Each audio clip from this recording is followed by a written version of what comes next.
They prove to be a very diminished number. Thank you very much. The question is that the motion be agreed to.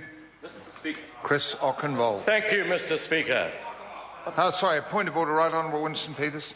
Just to make sure that someone doesn't get away with any false arguments, I seek leave to table a letter from the Auckland Council charging an exorbitant fee for official information as an example of the injustice of the present legislation, which seek to be remedied. And this letter is dated the 13th of April 2012 and happens to be addressed to me, seeking information off them. You're seeking to table that? Yes, I am. Leave is sought for that purpose. Is anyone opposed to that course of action? There is none. Chris Ockenvold. Mr. Speaker, thank you. I rise to speak on the Ombudsman Cost Recovery Amendment Bill put forward by the Honourable Shane Jones. This bill would enable the Ombudsman to recover the cost of their investigations from the agencies being investigated. This is the plan of the bill. But frankly, it would not be, Mr. Speaker, would not be the only outcome, and it wouldn't, I don't think, be as effective as is suggested. This bill lacks the thumbprint of work done by that member normally. When I think back to the times I've worked with the Honourable Shane Jones, I think of the RMA, the ETS, all sort of major legislation involves him over the last few years. Clearly a powerhouse within the ranks of Labour, a towering intellect, a powerful debater, and yet this is what we get. Because to put it flatly, this is a premature bill which will satisfy neither the needs of the Ombudsman's office nor the needs of the taxpayers of New Zealand. It's a bill that seems to have been put together by someone simply wanting to fill the member's bill bucket. It is premature.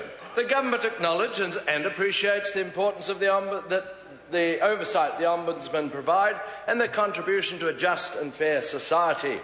However, the government also acknowledges something the member across the chamber has yet to do, and that's been the unintended fiscal consequences which could arrive without proper investigation of shifting the costs from government agencies to the Ombudsman's budget. It's a peculiar suggestion, and I really wonder how involved Shane has been with putting this bill together, because suddenly you're allowing people, you could say, to write their own cheques. Sorry, a point of order? The promoter of this bill is the Honourable Shane Jones. He's not Shane. He's the Honourable Shane Jones, and we mustn't let, even if you've got new backbenchers over there, we mustn't let our standards drop in this House. Well, I shall rule on it. I think the member that was speaking is aware of that, and I think it was perhaps a blemish in his utterances, and I'd just ask him to be cognisant of the fact that he should use the appropriate nomenclature. Thank you, Mr. Speaker, and I acknowledge a little bit of a lapse there in an egregious lapse. I don't think it was an egregious lapse, and I'm grateful to the Right Honourable Winston Peters for just reminding me of that fact. However, let's go back to the bill. Robert K. Merton, then of Harvard University, who stated in his article, "The Unanticipated Consequences of Purposeful Social Action," it was published in the American Sociological Review, he quotes, "The most obvious limitation to a correct anticipation of consequences of action is provided by the existing state of knowledge." You're only looking in this bill at half an equation. What you're saying is, gosh, they're a bit short of money, let's give them the capacity to charge more. I wonder what sort of a political tool this could be in the hands of an imaginative opposition member. It could be very, very useful. No conflict of interest, we're assured.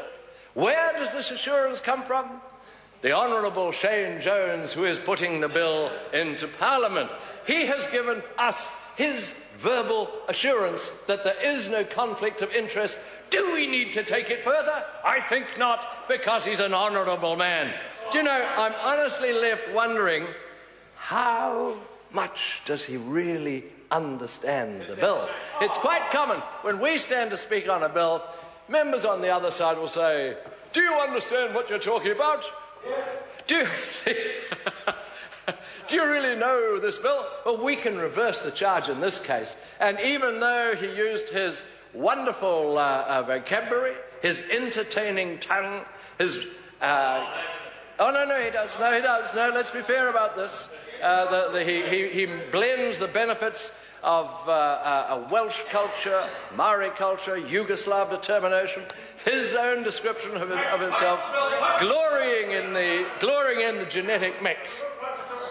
And while we've all done the same, and we did enjoy listening to you, we will not, on this side of the House, be supporting the passage of this bill. Thank you, Mr. Speaker. Is that a point of order? Brendan Horan. So I'd like to seek leave to table a document from the Financial Ombudsman Service in the United Kingdom, sir, and it outlines a model of cost recovery similar to what this bill proposes. It's intended primarily as a general guide for businesses covered by the Ombudsman Service. I think we've got the picture. Thank you. Leave is sought to table that document. Is there anyone opposed to that course of action? There is none. And the call goes to Chris Farfoy. Thank you.